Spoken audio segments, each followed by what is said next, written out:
Bago mag-recess, tuluyan nang inaprubahan ng Kamara ang panukalang pambansang budget sa susunod na taon. Ang mga kaganapan sa sesyon kagabi, alamin natin sa Sentro ng Balita ni Mela Las Moras live. Angelique, kumpiyansa si House Speaker Martin Romualdez na lubos na makatutulong sa ekonomiya ng Pilipinas ang ipinasa nilang 2025 General Appropriations Bill. Kahapon, kahit nga nagkaroon ng ilang drama at issue, matagumpay naman nilang naipasa ang itinuturing na pinakamahalagang lehislasyon sa bansa. Session is adjourned until November 4, 2024, Monday at 3 o'clock in the afternoon. Formal nang nag-adjourn ng sesyon ang Kamara kagabi. Bago ito, naipasa na nila sa ikatlo at huling pagbasa ang House Bill No. 10800 o ang panukalang 6.352 trillion pesos na pambansang pondo para sa susunod na taon. Kasama sa inaprubahang General Appropriations Bill ng Kamara ang 733 million pesos na budget para sa Office of the Vice President.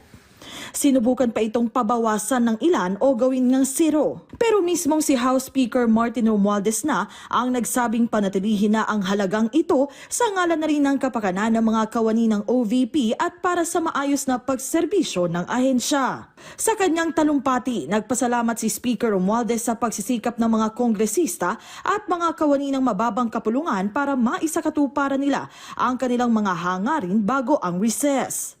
We adjourn the session in high spirits. We have demonstrated once again our legislative efficiency with a succession of significant laws.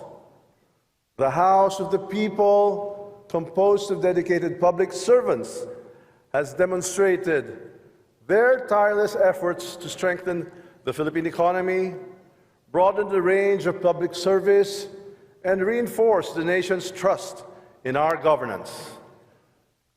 Muli nating pinatunayan na ang malaking kapulungan na ito ay institusyon ng aksyon at pagbabago. Kinilala rin ni Romualdez ang naging mahalagang ambag ng minority bloc lalo na sa budget process. Binigyan diin ni Romualdez na bagamat may mga panahong magkakaiba ang pananaw ng ilan sa kanila, ang mahalaga, iisa lang ang layunin nila at ito ay ang iba yung mapaunlad ang bansa. This on behalf of the members of the minority.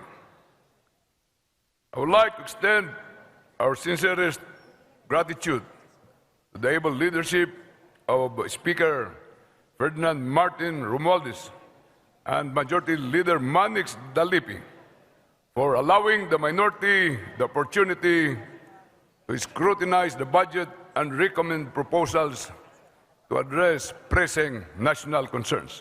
Kagabi, ilang drama pa ang nasaksihan sa plenaryo pero agad din namang naresolba.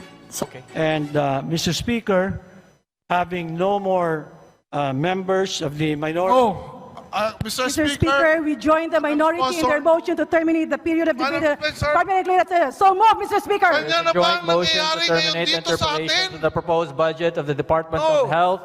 Is there any objection? The chair Mr. Speaker, hears have a none. motion ruling, please. Let me question the Interpellations on the proposed budget of the Department of Health is hereby Let me terminated. question the quorum, Mr. Mr. Speaker. Motion suspended.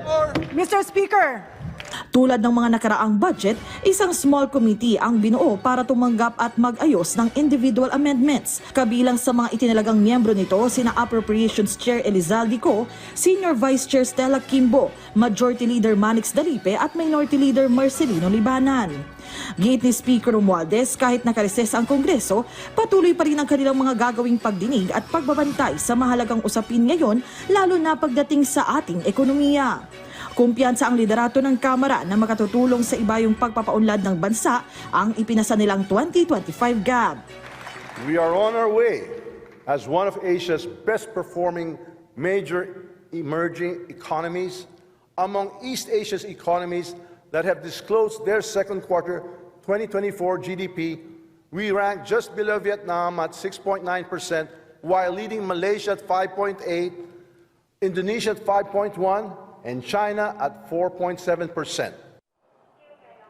Angelique, kanina lamang ay nagkaroon din ng press conference dito sa Kamara si House Deputy Majority Leader Erwin Tulfo. At bukod nga sa tuloy-tuloy na pagdinig, tinitiyak din niya na kahit nga election season na, magpapatuloy ang mga serbisyo ng Kamara at aabutin pa rin nila yung kanilang mga target na pagpasa pa ng ilang mahalagang panukalang batas. Angelique?